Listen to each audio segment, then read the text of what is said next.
Auction. It's one of those words that either excites home sellers or terrifies them. And honestly, both reactions are valid.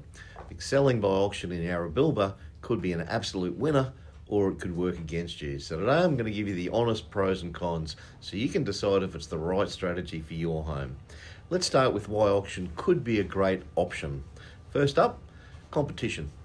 When you set an auction date, you create urgency. Buyers know there's a deadline, and that deadline drives competition. When two or more motivated buyers are bidding against each other, that's when you get prices above what you'd expect in a private treaty sale. Yarrabilba has been one of the fastest growing suburbs in southeast Queensland. We've seen strong buyer demand for families relocating from Brisbane, the Gold Coast, and up from down south. And that competition is exactly what auction is designed to harness. Second, unconditional contracts, and this is a big one. When the hammer falls at auction, the buyer's locked in. No finance clause, no building and pest, no cooling off period. The sale is Dunsky. For sellers, that is gold. You know exactly where you stand from day one.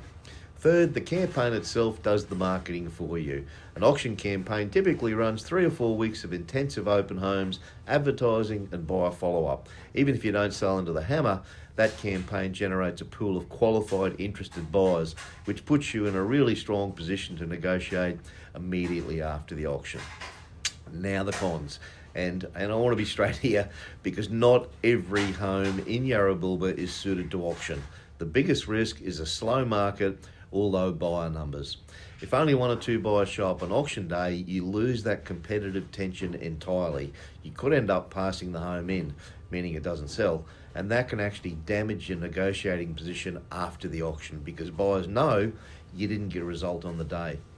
Second is the cost. Auction campaigns typically cost more in upfront advertising and auctioneer costs.